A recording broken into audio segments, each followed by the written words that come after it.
Okay, well, look, good evening, everyone. Thank you for giving up your evenings to come and sit and talk to us. Hopefully, we'll be able to give you a bit of information this evening about making the move.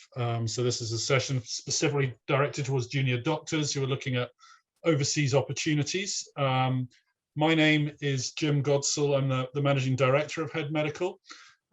So I'm going to kick off this evening before passing over to much more knowledgeable experts in the specific areas we're talking about. So the timetable, I'll give the intro, give you a bit of background as to who we are, and then I'm going to hand you over to Sharon Spence. Now, Sharon's been with us for a number of years now and has been, for many years, been recruiting junior doctors specifically overseas into Australia and New Zealand particularly. So she really knows her stuff, has lots of experience, and will be able to give you a really good taste of what's involved and what the opportunities are. And after that, she'll hand on to Gemma Evans, who is the head of our registration and immigration team. As you'll quickly see as we go through the session, that one of the most challenging things of moving overseas to work as a doctor is making sure that you're licensed appropriately and you're able and eligible to work in the country you move to. Luckily, Gemma was, I think, employee number 2 for us. So she's been with us for 13 years now, nearly 14 years, and has been doing registration and licensing for doctors all that time. She's a licensed immigration advisor for New Zealand.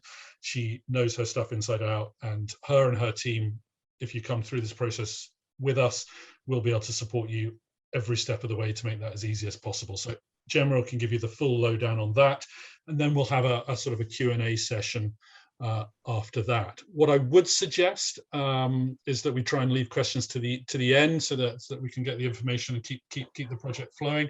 But if you've got any questions, probably the best way to ask them is in the chat function. You'll see a chat button down the bottom of your screen. If you can write questions within that chat function, I can then, when it comes to the Q&A, use them to sort of form the questions, ask the questions of the panel as we go. And then absolutely we can open them up and people can ask them in person and we can discuss and have follow-up questions within that. But that might give us an idea of some themes that are coming through when it comes to the Q&A session. So hopefully that gives you an idea of what's coming up. So my bit's nice and easy. I'll just tell you a little bit about us. As I said, I'm the Managing Director of Head Medical. I've been with the company for 10 years, but we've been going now for, it'll be 14 years this year. So we were founded in 2008, and we were initially set up to help UK doctors to find jobs initially in Australia and New Zealand. And over the years, we've expanded and grown our team and looked at different geographies. So currently we recruit to Australia and New Zealand, but also to the Middle East, the Far East, Canada, the Caribbean, the UK and Ireland, obviously, as well. Any places far-flung and wonderful, from Kazakhstan to St. Helena to Zambia, to far-flung reaches of the world. Pretty much anywhere that English is the language of healthcare, we have been able to find doctors' jobs and have placed them. So we've helped, at this stage, over 1,400 doctors start jobs overseas. There's currently another 120 currently going through the process. As I mentioned, alluded to earlier, and Gemma and her team will look after you once Sharon and her team have found you a job to then go through that process of getting licensed. So there is always an ongoing time frame where we've got lots of doctors going through that. Junior doctors has been a key part of what we do for a number of years now, and the core markets where junior doctors will go to is Australia and New Zealand, and that's what we'll focus on this evening.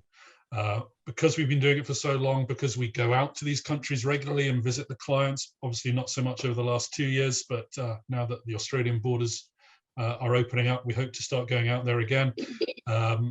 We go out, we visit the clients, we visit the locations, so we're able to really advise you on what sort of a location is going to suit you. We really know the difference between the North and the South Island in Australia, in New Zealand, places in New South Wales, all the different provinces in Australia. We know all the different areas and know what that impact would be for you to live out there. And we're also experts at relocating people, and we can really empathize with that. So a number of our team have lived in all these different countries. And as I say, we've always worked with doctors who've done that as well. We also pride ourselves on being an organisation that are experts, having sent so many people over, but we're also not here to try and coerce you into a move overseas. No one is going to move from one side of the world to the other unless they really want to. So we're not here to try and, you know, strong arm you into anything. We're just here to be able to inform you. And then if you decide that this is the right move for you, to support you and help you through that process as best we can. That experience that we've got will hopefully sort of shine through and help you to make that move as smooth as possible when the opportunity comes up. So I hope that gives you a bit of an idea of who we are. We're based up in Edinburgh. That's our head office. So in Scotland, in the UK.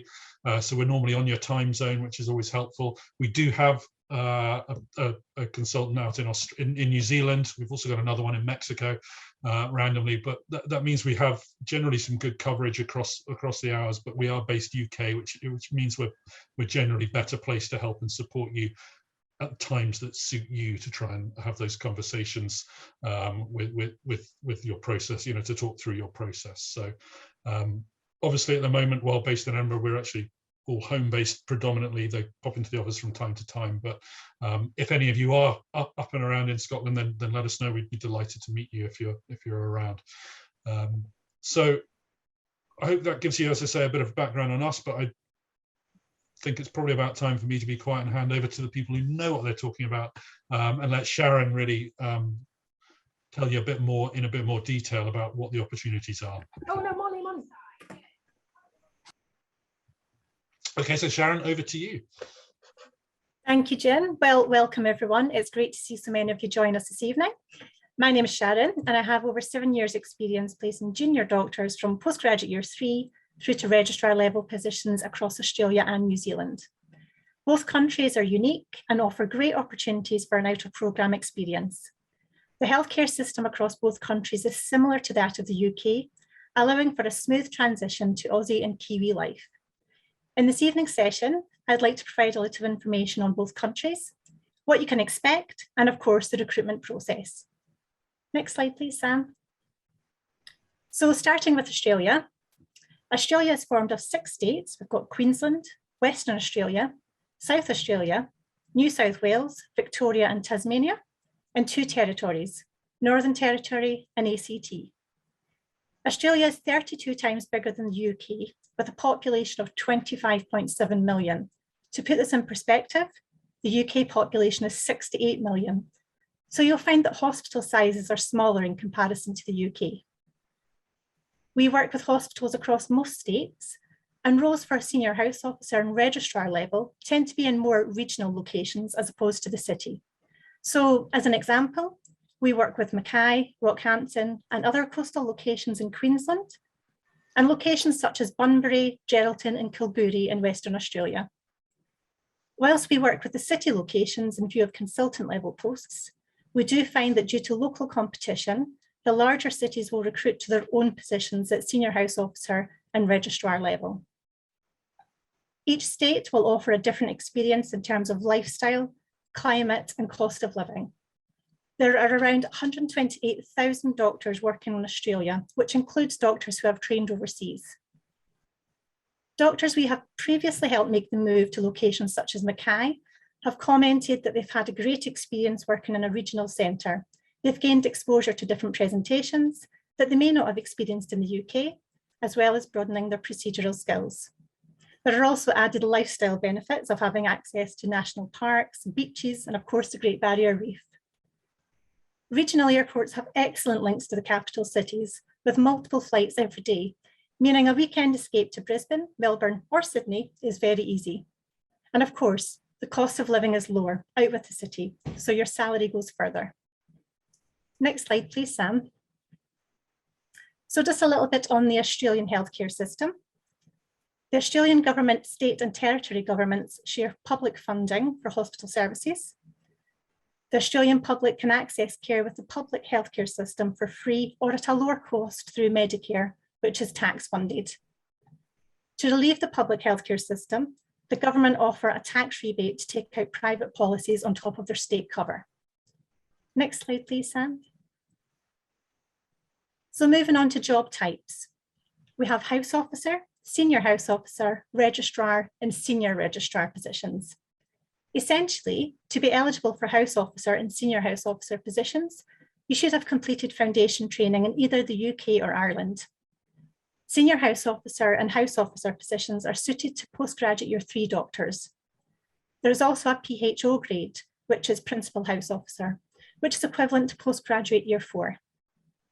Registrar positions are suited to postgraduate year 5 and above. And we tend to have senior registrar positions, which are also suited to consultants who are keen to go out to Australia to see what it's like. This is a quick and effective way to experience the healthcare system and lifestyle prior to committing to the consultant registration process, where the relevant college evaluates their training in comparison to an Australian trained consultant. So what can you expect? A high proportion of roles tend to be within emergency medicine. However, we have had the occasional general medicine role. It's a 40-hour working week. Contracts are issued for a minimum term of 12 months. Most hospitals will help you with relocation by means of providing assistance with your economy flight and providing initial accommodation on arrival, which can be between 2 and 4 weeks, depending upon where you're based. Salary bandings differ from state to state, with each state having their own medical practitioner award agreement in place. As a ballpark figure, in Queensland at postgraduate year 3 level, you can expect to earn around 92,000 Australian dollars, which is roughly equivalent to £49,000 here in the UK. Next slide, please, Sam. So the recruitment campaigns and the recruitment process.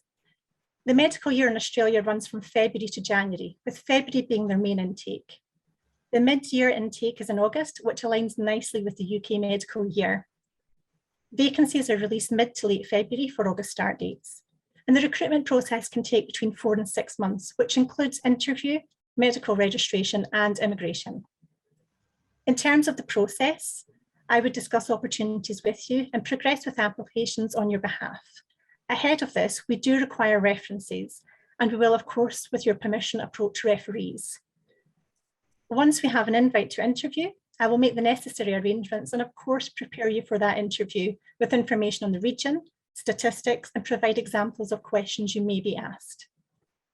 Documentation. After interview and prior to your official offer, we would need to collate documents to present to the hospital, such as vaccination records, which you'll be able to obtain from your GP, and a police check. Other documents you will be asked for will be a certified copy of your medical degree, evidence of completion of your internship, a certificate of good standing, and photographic ID. We also ask our doctors to complete a health and character questionnaire. This is to ensure we're able to meet the visa criteria. One question I get asked quite frequently is regarding entry to the Australian training system. Once you start working in Australia, you're working under provisional general registration with APRA, and you're on an employer-sponsored visa. To be eligible for the training scheme, you would require full registration with APRA, as well as permanent residency. Permanent residency can take around 3 years to obtain, and you'll also need to check with the individual college website for criteria based on your specialty. Next slide, please, Sam. So moving over to New Zealand, what can you expect there? Next slide, please, Sam.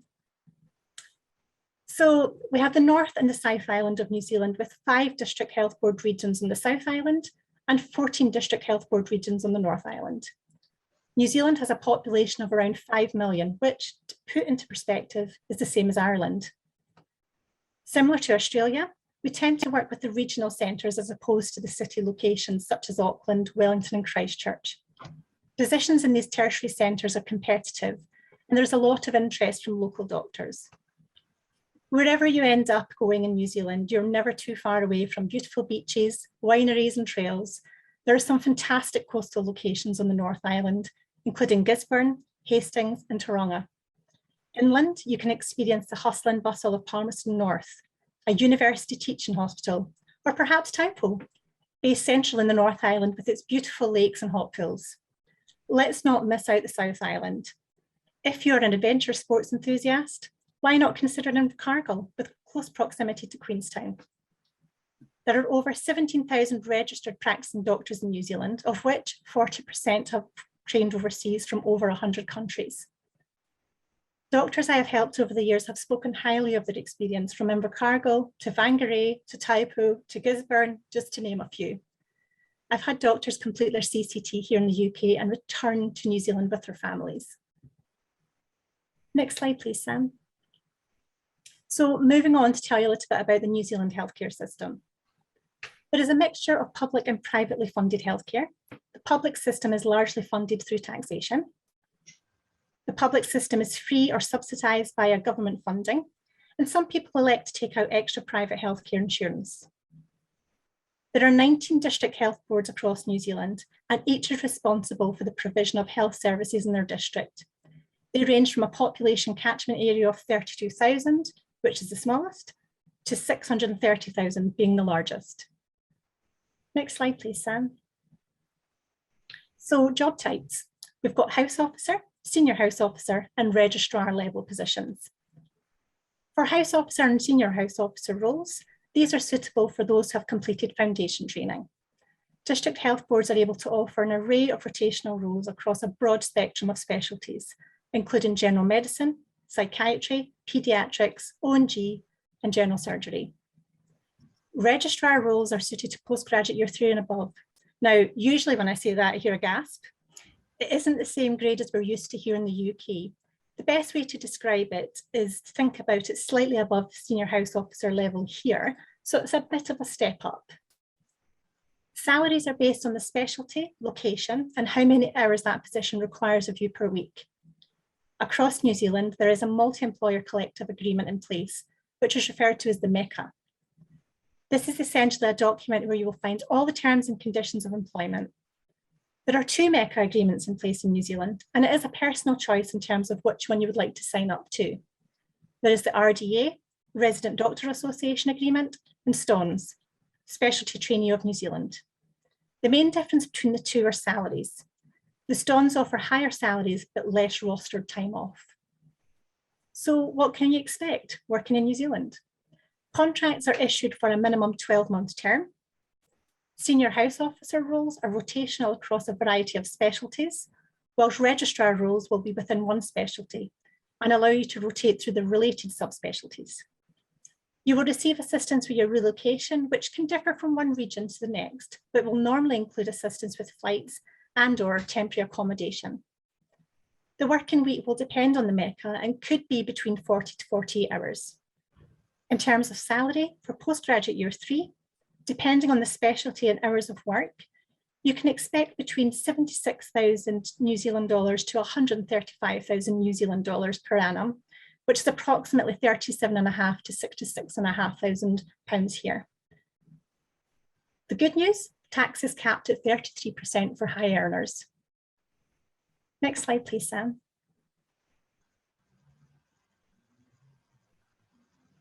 So moving on to recruitment campaigns. Previously, the 2 main intakes in New Zealand were November and May. There has been a change to this to bring the New Zealand year in line with Australia, and now intakes in February and August. Positions commencing August are released mid to late February to allow time for interviews and the necessary medical registration and immigration process.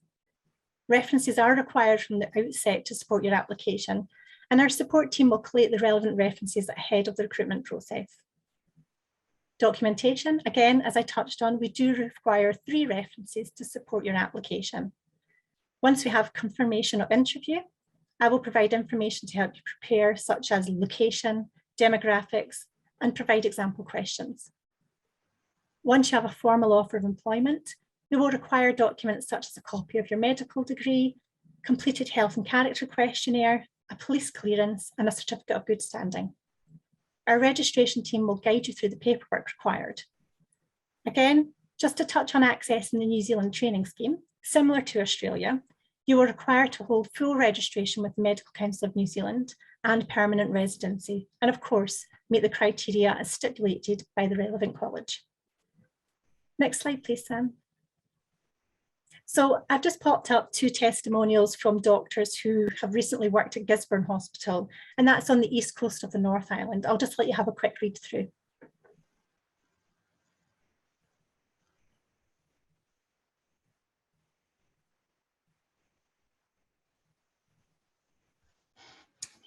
I'll hand you over to Gemma, who will provide information on the registration and immigration process. Thanks, Sharon. Hi there, my name's Gemma Evans and I work with Head Medical as a licensed immigration advisor and part of the registrations team that support our doctors through the paperwork side of things. So I'm going to give you an overview of what you can expect from the regulatory application process in both Australia and New Zealand. This is the technical and more onerous part of the process, but it is an essential element and the part that will usually take the most time. But that's exactly why we're here, to navigate and support our doctors through that process. So I'll essentially cover all the boring parts and let everyone else tell you about the more exciting things. So I think, Sam, you've already moved through to my first slide, so that's great. We'll start with the Australian process. There's 3 main applications, which I've detailed on the slide for you there. It starts with an application for primary source verification of your qualifications, which for junior doctors is just your primary medical degree. It's a fairly simple online application, but we do encourage you to start it as early as possible because it can sometimes take a little while for your medical school to respond. So the earlier you can start that verification process, the less likely it is to cause delays further down the line. The second application is for your provisional medical registration to the Medical Board of Australia. That's part of the Australian Health Practitioner Regulation Agency, or APRA, as you might have come across if you've done any research yourself. And then finally, we move on to the visa application process and an application for a temporary business sponsored skills shortage visa. So that is the subclass 482 TSS visa, and that's for you and any dependent family that you're taking with you. So as Jim and Sharon have both mentioned, our in-house regulatory team will guide you through the full process. We'll complete the majority of the paperwork on your behalf, and we liaise with both the Medical Board and the Department of Immigration on your behalf throughout the entire process, which can take around about 6 months. Next slide, please, Sam.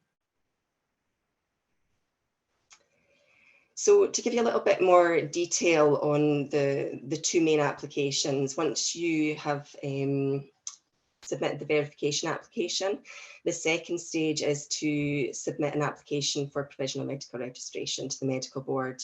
Now, provisional registration applies to people who are qualified for general registration, but need to complete a period of approved supervised practice before they are eligible for full general registration. And we can use it to gain registration for international medical graduates that are eligible down something called the Competent Authority Pathway, which I've outlined on the slide for you. The Competent Authority Pathway is for international medical graduates who are non-specialists and can meet both a prescribed qualification and experience component. So the first set of criteria that we would generally use for UK applicants is that you have successfully completed the Professional and Linguistic Assessment Board test, the PLAB test, since 1975, alongside successful completion of your Foundation Year 1 or a 12-month supervised internship equivalent in the UK. Or alternatively, you can be a graduate of a UK medical degree that's assured by the GMC, and again, alongside successful completion of Foundation Year 1 or a 12-month supervised equivalent. You will also be required to meet English language requirements, which can involve sitting a prescribed English language test. But we do find that the majority of our competent authority doctors will meet exemption criteria, which avoids the need for the English language exam. So you need to apply for provisional registration so that you can complete a period of approved supervised practice when you first arrive in Australia to become eligible to then apply for your full general registration. And following your satisfactory completion of that period of supervised practice, which is generally around 12 months or a minimum of 47 weeks full-time service, you would then be eligible to make your application to the board for full general registration. Next slide, please, Sam. So the final stage in the process is your application for a temporary business sponsored skills shortage visa for you and any of your dependent family with the Department of Home Affairs. So you'll see on the slide, the majority of our junior doctors use either the short term or the medium term stream of the subclass 482 visa. Now, your eligibility for that visa is based on your occupation being on an applicable skills shortage list. The medium-term stream, which we'd generally be able to use for our registrar level doctors, allows you to live and work in Australia for up to 4 years. And you can apply for any number of subsequent TSS visas that you choose to if you wanted to extend your stay beyond that initial 4 years. The short-term stream, which we generally use for our resident medical officer level doctors, permits a stay of 2 years, and you can only renew that once on shore for a further 2 years. So slightly more restrictions there, but generally speaking, obviously you would likely progress onto the medium-term stream after initial period anyhow, and have access to that slightly longer visa. And both streams generally looking at an assessment period of around 4 weeks at the moment for approvals. Next slide, please, Sam.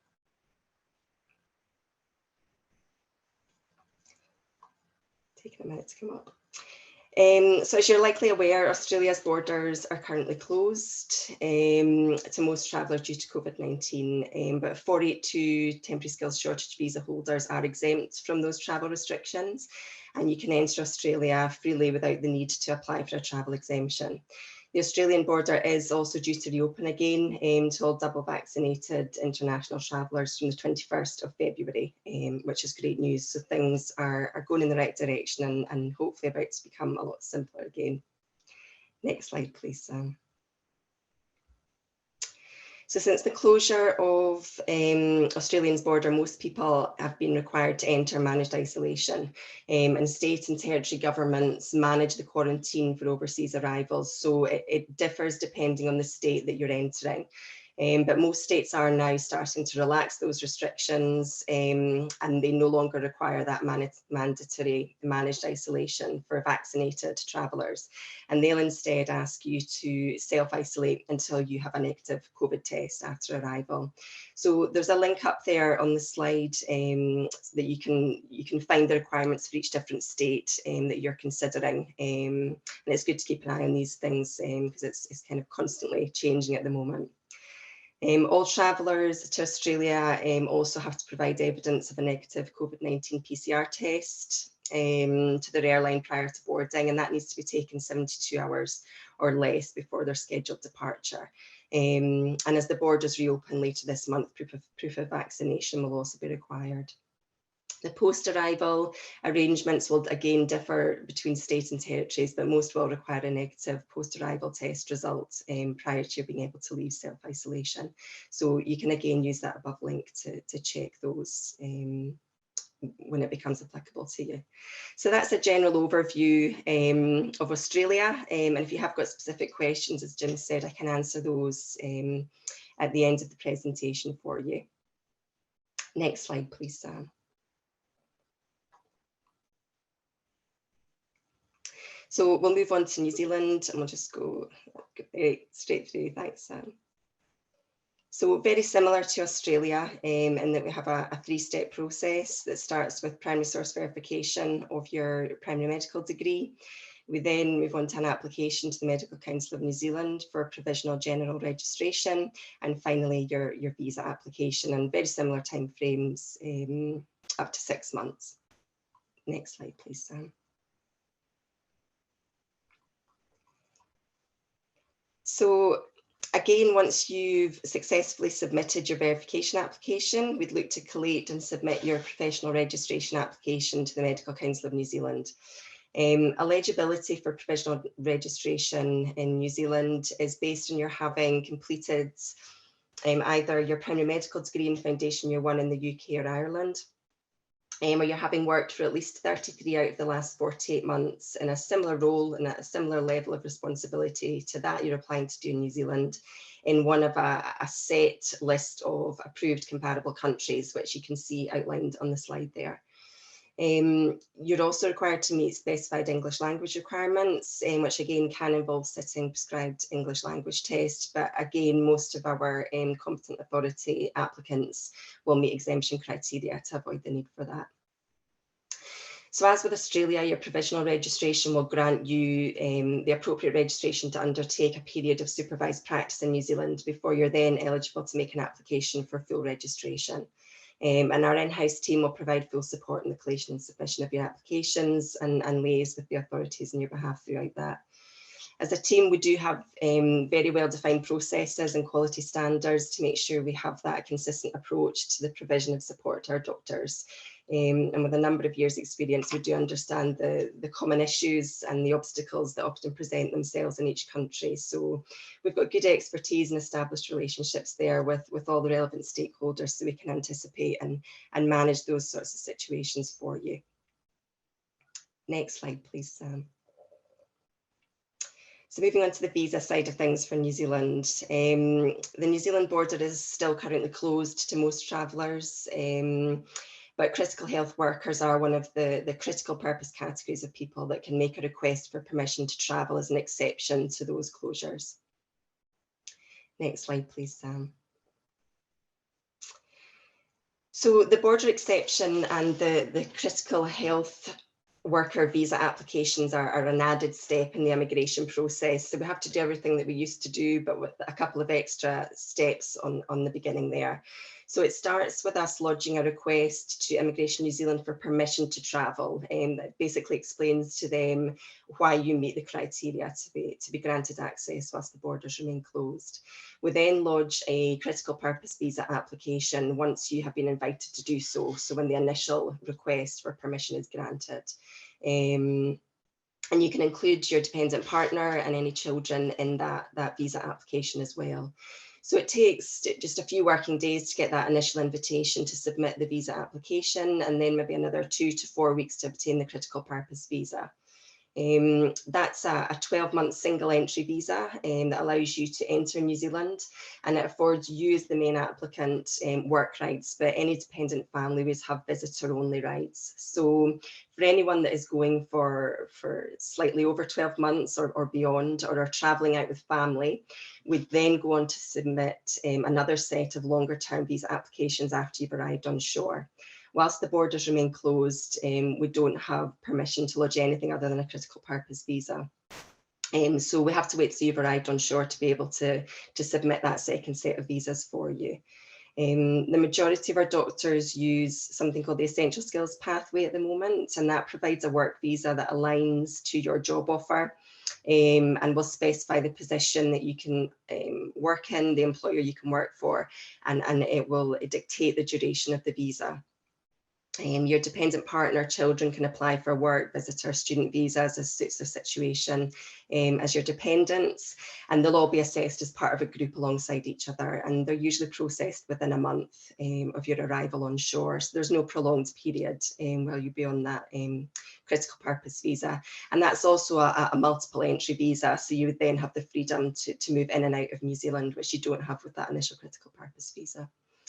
Immigration at the moment do have plans to replace that visa category with a new accredited employer pathway in July this year, but they're yet to release full information on what that's going to look like alongside the reopening of the border. But that's something that we'll keep very close to, so that we can guide you through the process and the pathways that are applicable to you at the time you're considering a move. Next slide, please, Sam. So New Zealand's managed isolation allocation system is an online portal for everyone travelling to New Zealand to secure a place in managed isolation before they book their flight. It became a legal requirement for all travellers coming into New Zealand after November 2020 to have a voucher that confirmed their place in a managed isolation facility before they could fly. But the New Zealand government have recently announced that from the 13th of March this year, vaccinated travellers that are eligible to obtain the border exception and critical purpose visa will be able to enter New Zealand without having to stay in managed isolation. And you will instead be asked to self-isolate on arrival. The self-isolation requirements will mirror the way that they treat contacts of cases in New Zealand, which will be sort of 7 to 10 days, depending on what phase of restrictions they're in at the time you arrive. But you'll essentially be provided with 3 rapid antigen tests at the airport. that you can sort of submit throughout your stay in isolation. Passengers from most locations are also required to provide evidence of a negative COVID-19 test result in the 48 hours before your departure. That will be asked for by your airline. And all non-New Zealand citizens need to meet COVID-19 vaccination requirements before travelling. And that just means that you need to have had a full course of any of the COVID-19 vaccines that have been approved by a government health authority, and to have had the last dose 14 days before you're due to depart for New Zealand. Final slide, please, Sam. So in this final slide, I've detailed the main application fees that you can expect in each country, so that you can get an understanding of the likely outlays. But generally speaking, for a single applicant travelling without family, you'd be looking in the region of around £1,000 to £1,500 for New Zealand, and around about the £2,000 to £3,000 for Australia. So hopefully that gives you a bit of a picture of what you can expect from the process in each country. There's probably a lot of technical detail there, so hopefully I haven't lost anybody along the way. But as I said earlier, if you do have specific questions, then please type them into the chat function, and I can hopefully answer some of those shortly. So on that note, I'll pass you back to Jim, who can open things up for questions. Yeah, thanks, Gemma. As you can all see, that there's quite a lot of information, but and it always changes, especially at the moment with the added complexity of COVID. There's new rules all the time, and it's quite exhausting. But we will stay on top of that, and that's the important thing. So that once you're working with us towards finding a job, you can trust the fact that we'll be making sure that we're on top of all those changes as and when they happen, and keep you informed as you go along to make it as easy as possible. So that just really opens it for questions. The good news is we're a reasonably small group, so that should allow us to have sort of quite an open chat where people can talk. So we've got one on there from Ruth, who's just put onto the chat. In your experience, do any of the hospitals help with the cost of the visa application process? Gemma, are you wanting to, or Sharon wants to take that? Not necessarily the visa costs. But when you go to New Zealand, what they will do is they'll reimburse you for your annual practice certificate. But ultimately, it is up to the doctor to pay for those formalities, if you will. You will get assistance, as I say, with when you do go there, you'll get reimbursement for the flight in most places, and also have some temporary accommodation. We've got quite noisy there, Sharon. I don't know if that's your background or. It's not, I promise. Sound like someone's doing the hoovering behind you. You're really not. I wish. Wishful thinking. So, Ruth, I hope that answers your question. And look, feel free to if anyone wants to just. Good, thank you, Ruth. Feel free, because as I say, to unmute yourself and ask questions as well. Because we're quite a small group, I'm happy to, if you'd rather ask a question that way, then please do so. So does anyone else? Oh, so Faye, thank you. That's come on board there. So Faye is asking, with regards to training programs in Australia and New Zealand, would we be able to join midway, e.g. if we were ST3 and equivalent in a specialty? Faye's in emergency medicine. Could you enter the training program halfway through? I guess that would depend upon when you had full registration, because initially when you go there, you need to work under sort of provisional registration. So it takes 12 months plus the 3 years, obviously, for your PR as well.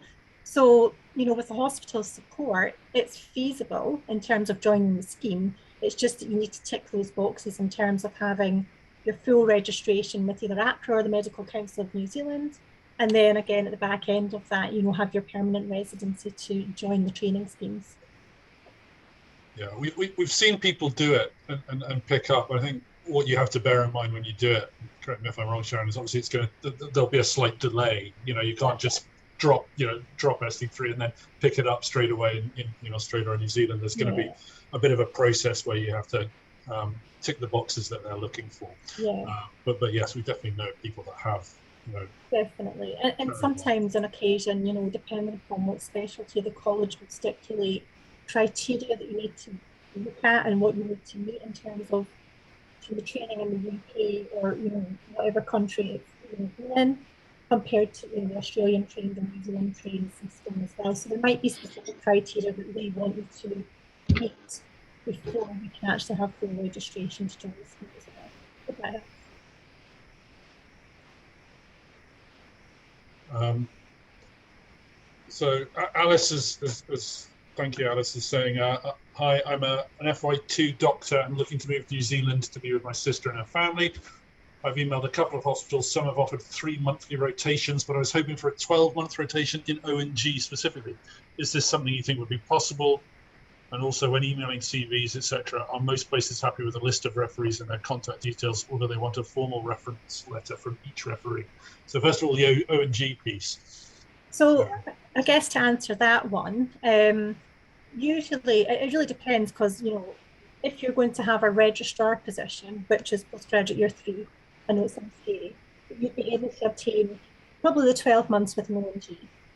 The other way to do it is, usually when I speak with the health boards, they're able to accommodate sort of 6 months with an ONG, but they'll look for another 6 months within a different specialty as well. Because ultimately the contracts we get with the hospitals are for 12 months. So the rotations, yes, are 3 months, but we could probably try and negotiate either 6 months in one specialty and 6 months in ONG, or we go for that registrar level in New Zealand, which will be good for the 12 months. Perfect. Thanks, Sharon. And what about when emailing CVs, most happy places are happy with a list of referees and their contact details, or do they want a formal reference letter from each referee? That's a difficult one. I guess from my perspective, when I'm dealing with the health boards, they want references, as in the full proper New Zealand Medical Council references complete, as well as the CV, before they'll move on to interview. I'm not sure in terms of if you're applying direct, whether they would request that as well. But certainly certainly the last year, that's the thing that's held up the process for most doctors, is that we do need references first, and it has to be on that form. The good thing is, we only request that from your referees once, and we can use that multiple times. So that means that we're not getting pestered left, right, and centre. The advice, obviously, from us is not to apply direct, but to come through us so we can support you through it. Because obviously, there's a lot to think about, but we work with all the health boards that have all. Sorry, that's my dog barking in the background. So yeah, come through us and we can take care of that for you. Would be the response on that one. Thank you, Alice. So Ashish is asking, what evidence would work to support 1 year supervised work in the UK? So that would be completion of your internship here as well. So if you've got an e-portfolio, for example, where you've had your supervisor basically sign off your 12 months, that would be sufficient. Brilliant. Thanks. Sorry, I was just trying to mute for the dog, but you finished. Bear with me. Boluwatife is asking, thanks for the talk. Are the positions applied for advertised through Head Medical, or do we find our own positions that we wish to apply for with your support, with support from yourselves? As I say, look, if you apply through us, and Sharon's in contact and aware of all the vacancies that are there, if you apply through us, that's when we can help you. We can't really help you with this process if you don't apply through us, otherwise we would have to charge you for it. We don't charge you. If you come through us, we're not charging you for any of the support that Gemma and her team, or Sharon and her team will provide for you. So that's why I'd strongly suggest you use ourselves or an equivalent agency, recruitment agency. But obviously we're the best, so why wouldn't you come through us? But if you come through us, we support you through it. As I say, we have supported others through it afterwards, but it comes at a cost, because we're having to provide that service. Whereas if you do it directly, your only cost, if you come through us, your only cost would be for your license, your visa, etc. That is required, that outlined by Gemma a little earlier on. Joel is asking, could you clarify something? When given a job, are you working under a provisional license for 12 months in New Zealand? If so, what would be the difference in your day-to-day work? So would a provisional license limit what you could do? It doesn't limit what you can do. Essentially, it works the same as the GMC here. Usually what we find is when you qualify, you work under provisional registration with the GMC here. It's very, very similar. When you're on foundation year 2, you get full registration. So it's the same, you work under supervision, but it doesn't mean that you don't get exposure or the experience or have that one-to-one session with your consultant. Yeah. So thank you, Sharon. And Ruth was asking, I'm in a training program for geriatric medicine in the Netherlands, currently 3+ years postgraduate experience. Do you have experience with placements in geriatrics in Australia or New Zealand? Australia, I don't. New Zealand, I do. It tends to be the case that, you know, when we look at registrar level positions in Australia, it tends to be general medicine as opposed to the subspecialty. So it might mean that you would need to do general medicine. And of course, we could stipulate that your interest was in geriatrics to determine whether they would let you do almost like a 6-month rotation within geriatrics. But the majority of the positions I have had have been registrar but general medicine as opposed to subspecialty. That helps. Thank you, Sharon. And Alice has got a second question in here, which is, as she won't complete FY2 until August, I would be looking at starting in the October quarter. When do these jobs start to be advertised? So what we do find is that the main intakes are August and February. So normally when people, you know, at this particular point, I'm working with doctors that are just completing foundation year 2 and will complete foundation year 2 in August. So they'll finish foundation year 2 and then go out in August. It's difficult to tell at the moment in terms of having that mid-year position. It's been quite open and quite flexible through COVID. But I guess with the borders open, there's probably going to be a little bit more competition in terms of, you know, candidates that are available for the posts. And they'll also have local competition because not many of the doctors have been able to rotate as they normally will have. So it's hard to tell whether October, November, sort of February will be sort of more frequent in terms of the positions coming up. So we're monitoring that situation at the moment. Doesn't really answer that question. Really. But yeah, August is the main time. But, you know, I guess what we'll probably do later, you know, towards May, June, July time is just determine with health boards and health services whether they predict they're going to need extra help with their sort of workforce planning. And I would suggest for everyone, if to discuss your specific details and your particular time frames, etc., the best thing to do is drop Sharon an email or pick up the phone to Sharon, and she can, you know, talk about it and talk about what's available and look at your very specific situation and see how she can help. I think that's probably, you know, the fairest answer on that one, because it is quite movable on that front. So Bollywood Tifa is saying, I'm not sure if I've received the wrong impression from the presentation, but you said that the most common positions available in Australia was emergency medicine, with some roles in medicine. Are rotations prioritizing surgery and surgical specialties scarce? Very scarce, unfortunately. I would say 95% of the positions I have from postgraduate year 3 to postgraduate year 5 are within emergency medicine. I do have a couple of hospitals in Western Australia that are doing 6-month rotations across general medicine and emergency medicine, but because there's a higher need for emergency medicine, that tends to be where they're allowed, if you will, to recruit internationally for these posts. So is it fair to say, if you're looking specifically at surgery and other specialties like that, New Zealand is a better Probably New option? Zealand would be the best option, yeah, because you can do the rotations, and of course most of the hospitals there will let you rotate through, you know, ECNR, gen meds, psychiatry, general surgery, so yeah. Perfect. That's good. And Ashish is asking, after completing GP training in the UK, can we work as GPs in Australia? If yes, then what pathway would it include? So yeah, yes is the answer for GPs. So Gemma, you can probably pick this one up, haven't you?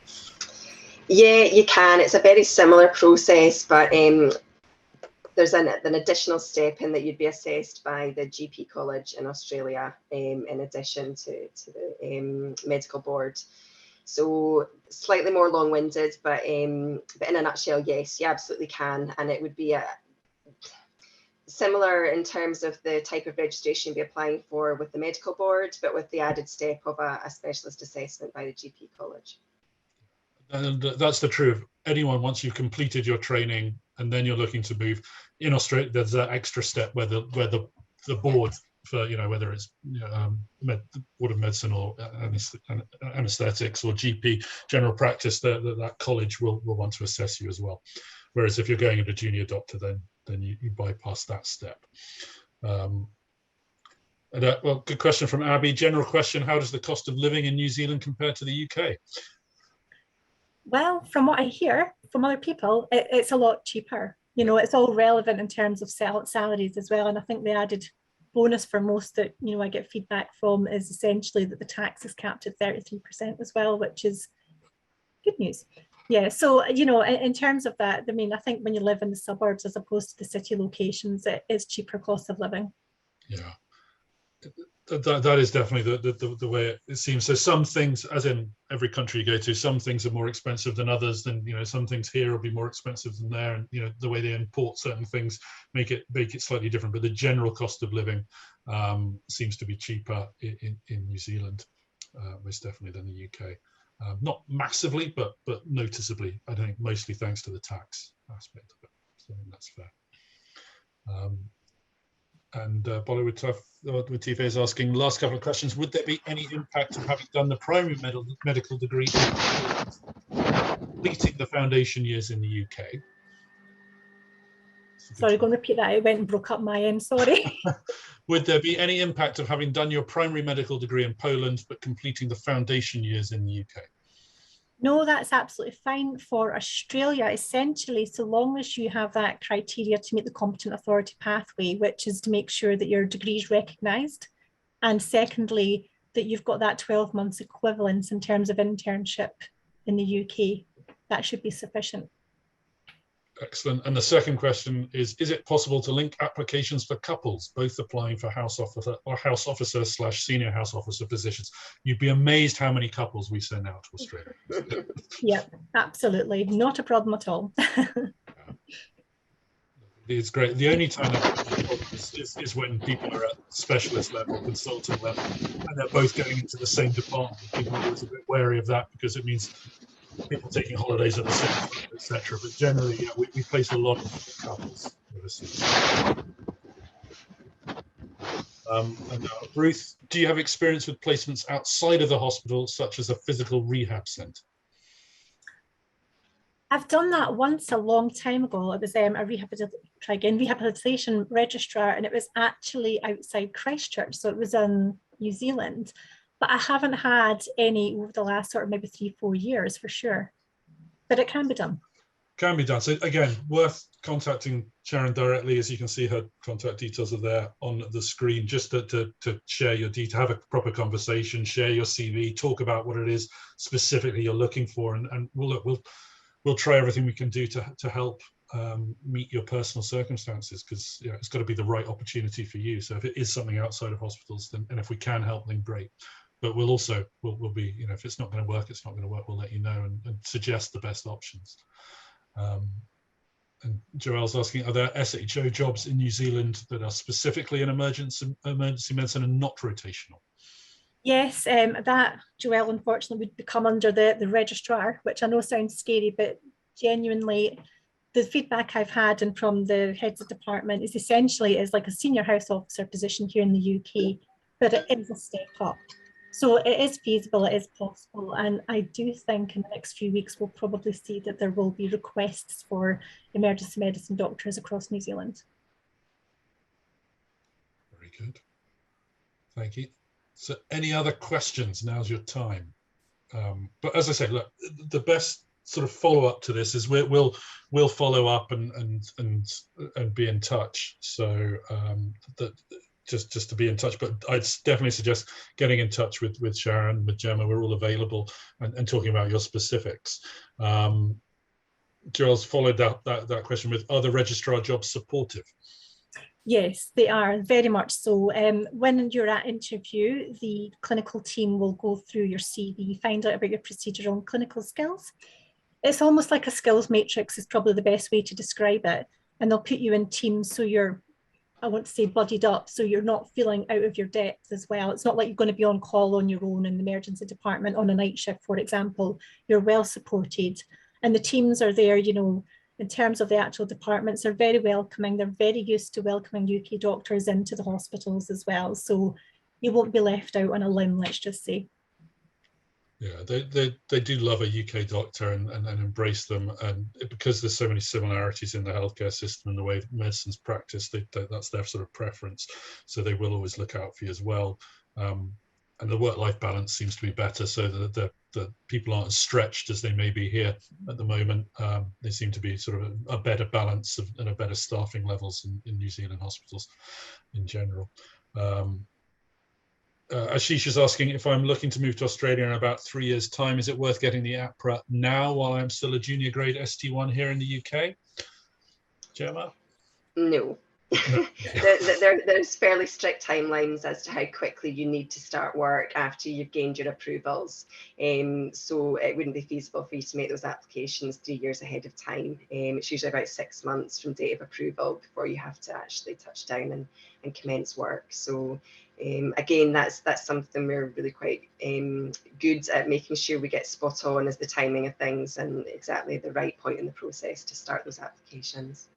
It would be great, Ashish, if we could start preempting these and doing them in advance, because then you'd be ready to go as soon as it happens. Sadly not an option, but definitely good question, definitely worth asking. And Abby's asking, do house officers slash SHOs in New Zealand ever step up to junior registrars during the post?